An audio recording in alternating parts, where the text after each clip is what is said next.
Notice that Xiaoli is about to go to the market with her son when she discovers that the bamboo bridge at the village entrance is in disrepair. It's shaky and looks dangerous, and indeed, it's not safe at all. So, Xiaoli hurriedly runs back home to find her sister-in-law, intending to invite her to help rebuild a new bridge. This would not only be convenient for herself, but also benefit the entire village. Her sister-in-law, upon hearing this, thinks such a good deed shouldn't exclude her. As soon as she says this, the two sisters head to the riverbank, with tools in hand. You can see that they first move the original bamboo bridge aside, and then use machetes to clear the surrounding weeds and branches.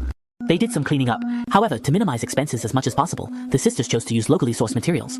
They collected a large number of stones from the small river and transported them to the riverbank. Now they can start building the bridge pier base from the shore.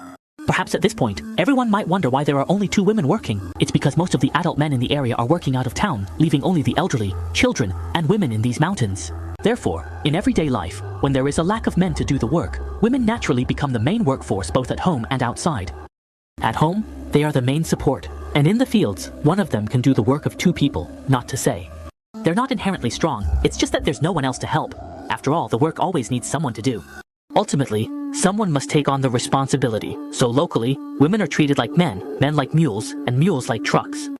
Some individuals enjoy a lifestyle of affluence and relaxation, with meals and clothing provided for them, while others, from the moment they take their first steps, must learn self-care and self-sufficiency. This necessity has made local women exceptionally diligent and capable.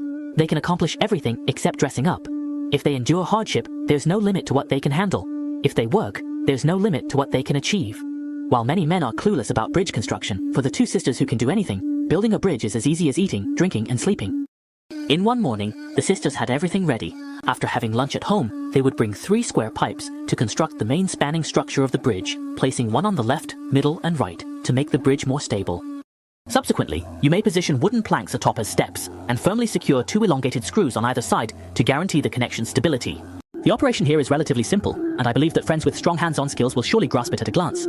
After completion, to make it more convenient for people to cross the bridge, they mixed some concrete slurry and retrieved some stones from the river. They laid the stones on the ground on both sides of the bridge deck and then poured a layer of cement slurry so the paved road surface and the bridge deck are on the same level. This not only looks aesthetically pleasing, but also makes it easier for people to cross the bridge. However, that's not enough. We must also consider safety when crossing the bridge, so the next step is to create an essential bridge component. The handrails on both sides of the bridge are what we're talking about. They first placed wooden strips vertically to form supports along both sides of the bridge, spaced about 1 meter apart. Then they attached branches to these supports, which served as the bridge's handrails. Although it looks a bit simple, it is economical and practical. The sisters spent 2.5 days completing the construction of this bridge. While it appears simple and modest, it is sufficient for the villagers' daily use.